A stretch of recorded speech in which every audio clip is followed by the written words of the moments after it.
What you are about to hear is not a pleasant story, and it was never meant for public discussion. According to people who once existed inside Meghan Markle's private orbit, this account was deliberately sealed away long before her name became global. Not because it lacked significance, but because it threatened carefully constructed images, reputations, and futures that were still being shaped. For years, those who claimed awareness of these events followed an unspoken agreement. Certain details were avoided. Certain names were omitted. Entire periods of time were quietly removed from memory. It wasn't denial, it wasn't clarification, it was erasure. One individual is often described as central to that silence, a gatekeeper of sorts, someone who understood Meghan's ambitions almost instinctively and knew when a story posed a risk. Whenever fragments of this account came close to being shared, it was reportedly shut down instantly. No explanations offered, no arguments allowed, just silence. Because this story does not begin with royalty as the world knows it today. It does not begin with marriage, titles, or palace balconies. It begins decades earlier, far from public attention, along the southern coast of France. February 2002. The Mediterranean that winter was calm, almost misleading in its tranquility. The water shimmered in shades of blue that suggested peace, even as events beneath the surface were about to unfold. Anchored just offshore was a luxury yacht owned by a wealthy European businessman. It was the kind of vessel designed for privacy rather than spectacle. Everything about it was intentional: discreet staff, polished surfaces, and a guest list curated with care. Preparations were underway for a particular arrival, a figure whose presence carried weight in elite social circles, someone whose status ensured deference without demanding it. But before that individual arrived, another guest boarded the yacht quietly. She was young, unknown, unprotected by fame. Her name meant nothing to most people on board at the time: Meghan Markle. She was not introduced with ceremony. She did not arrive surrounded by attention. But according to multiple accounts, she did not behave like someone overwhelmed by her surroundings. She spoke easily, she laughed freely, she navigated conversations with comfort that felt practiced rather than tentative. This was not the Meghan later shaped by public relations teams or media narratives. There were no cameras, no handlers, no scripts, just a private environment filled with wealth, influence, and opportunity. And she seemed to understand that instinctively. Witnesses recall that she spoke often about her ambitions, not vaguely, not hypothetically. She talked about her future with certainty. She referenced family connections, career aspirations, politics, and global influence. Some listeners questioned the accuracy of what she shared, but almost all agreed on one thing: she spoke like someone who expected to arrive somewhere important. When the crew finally announced that the anticipated guest had arrived, the mood shifted. According to those present, Meghan's demeanor changed subtly but noticeably. Her posture sharpened, her attention focused. She watched closely as the new arrival stepped aboard. This was not casual curiosity. It looked like recognition. Because for those observing, it became clear that this gathering was no ordinary social event for her. It was an opening, and she appeared ready for it. The man who arrived carried himself with ease, accustomed to being welcomed without question. He engaged in polite conversation, commented on the weather, exchanged pleasantries. Nothing about his arrival seemed dramatic. But according to witnesses, the dynamic changed almost immediately. The moment he noticed Meghan, his focus narrowed, and she noticed that shift instantly.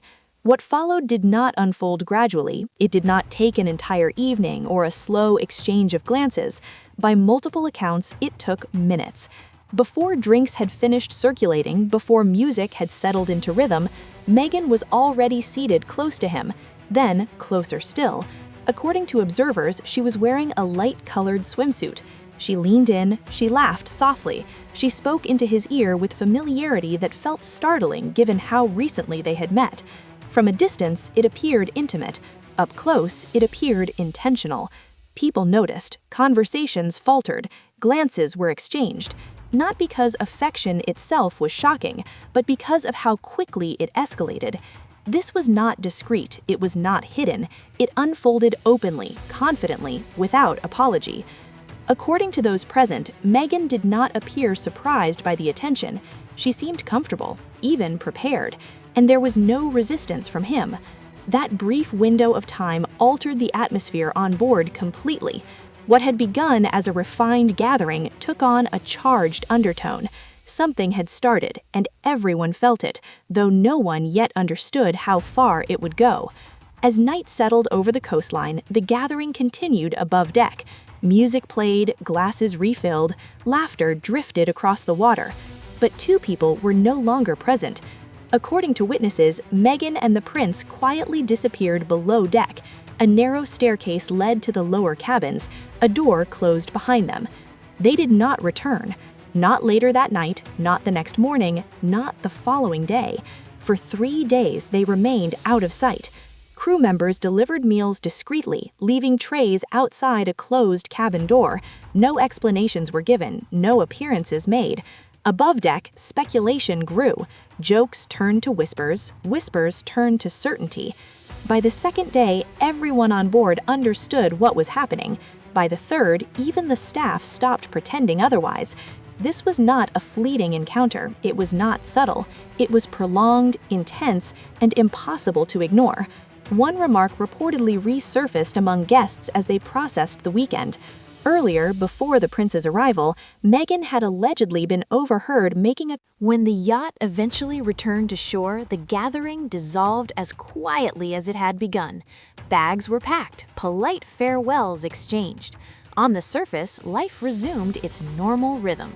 But according to individuals who stayed in contact with Meghan afterward, she did not treat the weekend as something that had ended.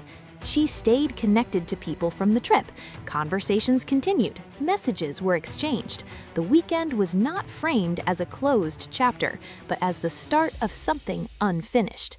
According to those accounts, she spoke about the experience with expectation rather than nostalgia, as if a door had opened, not closed.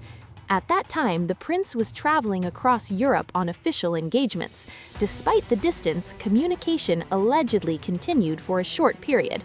Meghan reportedly believed the connection was real and ongoing. Then he returned to London, and everything changed.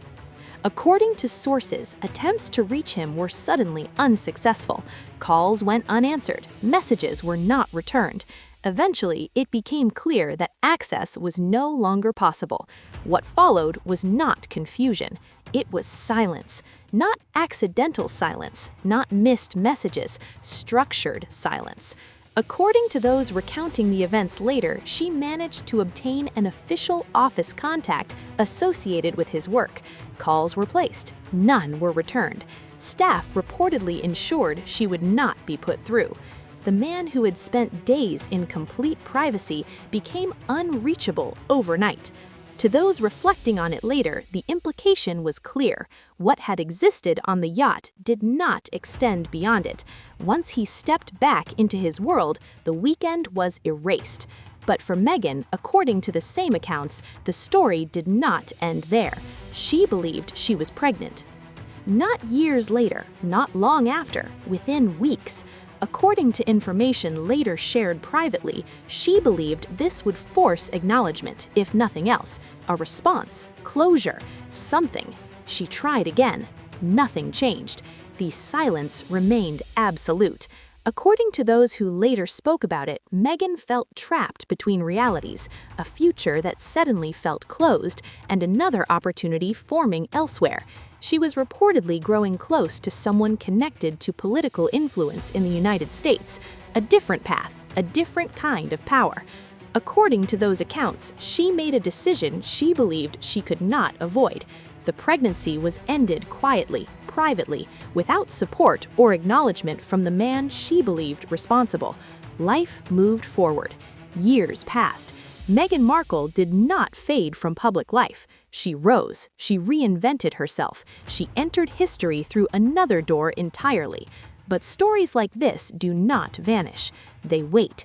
2 decades later, during a royal celebration in England, an old connection resurfaced.